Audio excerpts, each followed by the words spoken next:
Welcome to the Laura Creates Courses weekly podcast.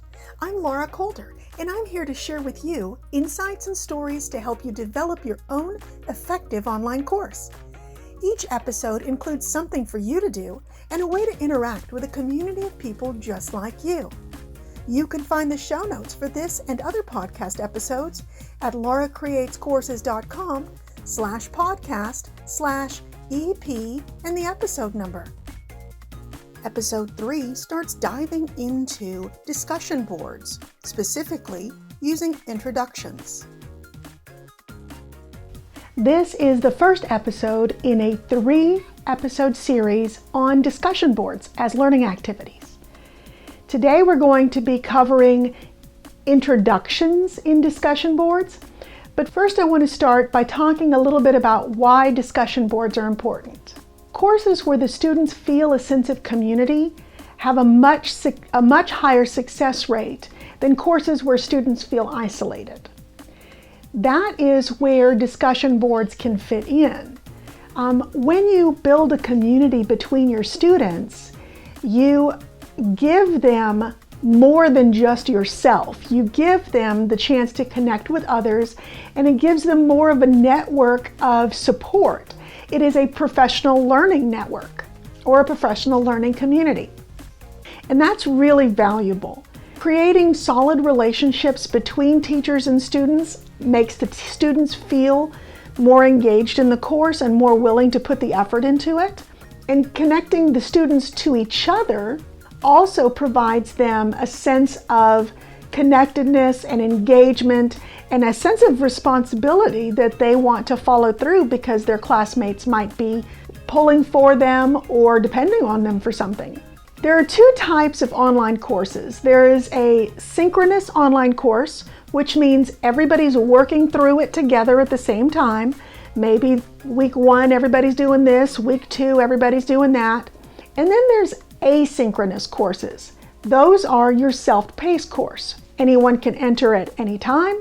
Anyone can leave and finish at any time and work at any speed. So in a synchronous course, it's much easier to use discussion boards there because you have an active community that you know is there to post.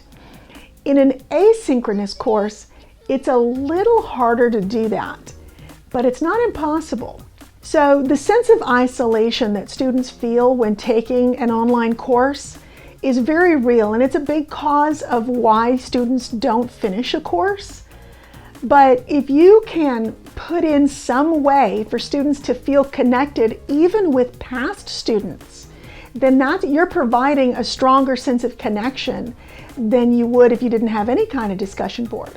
So you could have a discussion board built into your learning management system, and you can use that one and leave the old ones available for your new learners to come in and read through. You can have a Facebook group and have everybody who joins the class post their answers on there. That'll also give old ones for them to scroll through and make them feel like, yeah, I'm not the only person who had that question. Boy, I'm glad to see that other people were struggling with this too. Or, wow, that was a creative way that person figured it out. That gives me an idea. There's also comments. So for example, when I do these episodes, I give you an activity and then I ask you to post on the comments. That is a way to build some community. So now let's talk specifically about introductions. Introductions on a discussion board are very important for setting the tone of the course. You want to create a discussion board that is active and that students actually want to go there. So those introductions are pretty important. It helps build student-to-student connections, and if you ask the right questions, it helps you help your students. So let's talk more about that. What is a right question? A question could be, hey, tell us, why are you in this course? What are you hoping to get out of it personally for your life? And what experiences do you bring to the table? Have you done this before? Is this brand new to you? What's your background? I am rambling on. You will be more succinct in your questions. But if you ask them those questions, that tells you what their personal goals are, and you can come back to that at a later time and address them specifically and really make your students feel seen. You can also connect students with each other by asking them these kinds of questions and what experience they bring to the table. This allows students to say, hey, so-and-so and so-and-so come from the same background that I do. I want to reach out to them and kind of have a conversation about where this is going. Or so-and-so is an expert, I'm just a beginner. I would like to ask a question. Maybe this person will answer for me. It gives students a chance to get to know each other, and that's really important. Do you want a way to choose effective learning activities at your fingertips? Download my free ebook, Online Course Creation Made Easy, 25 Activities to Engage Your Online Learner, at lauracreatescourses.com. It's designed to help you choose the right learning activity to meet your goal. That's lauracreatescourses.com. But you also should probably include something fun. It could be, something simple like what were you like in high school or 6th grade. It could be what's your favorite color. But you don't want to make it a throwaway question. Make it something fun, but also make it something that tells you a little bit more about the person who's answering the question. The fun part allows people to be a little goofy, be a little silly. You can even ask them to post a silly picture of themselves or post a picture with a filter on and maybe give themselves some creative hats or ears. That is fun, but also has the second trick of making students see each other's faces, even with filter, which builds more connection and makes people feel less isolated. So this is a really useful tool, and what may seem simple can actually have a lot of oomph behind it. So a couple of the things you need to know.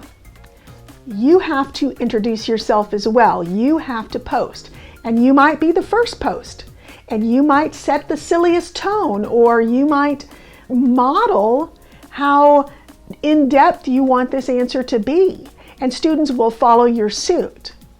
And you also want to model interactions. So if somebody posts about themselves, you could respond with a question or a comment or a connection, or you could ask other students in the response, hey, does anybody else do this too? And that will help connect and bring other students in. The more engaging the discussion board is, the less work you have to do. So you have to set it up and you have to model, and then you need to encourage your students and your learners to keep going. And they will. If it's a good place for them to be and they'll feel it, they'll want to be there. Now, this is, again, hard in an asynchronous course. People are never at the same place at the same time. But the board does still help people vent, ask questions, and maybe there's 2 or 3 people in the course at the same time, or 10, and they will go through and answer some questions. Something like a Facebook group or some sort of group that is evergreen is really useful, because you'll find that students who took the course and finished it are interested in helping newcomers through the course, so they'll stay on the board and answer questions. And that's really invaluable because they have a different perspective from the course than you do. They took it as a student. You're the course creator. It's a little bit different. All right, it's time for your to-do. Now I want you to think about your course idea and design an introduce yourself question. Have it be 2, 3, 4 questions tucked all in there, and make sure that you try to find out about your learner. What do they want out of this course? What experiences do they bring? What kinds of questions can you ask that will give you the information you need to serve them better and to make the best possible course experience for them? And later on, we'll talk more about how you can really mine this and use it, and it's going to be great. But then once you've designed your question, and don't forget to include something fun, I want you to post your question in our comments. If you're listening to this on a podcast, then go to the video. I've linked it in the show notes. And share yours in the comments there as well. Explain to us why you chose the questions you chose or why you chose to ask them. What were you hoping to gain out of it? I'm really looking forward to reading those. That's it for today. If you enjoyed this video, please let me know by giving it a thumbs up. Be sure to subscribe to the channel and hit the bell if you want to be notified when I post new videos. Where's my coffee?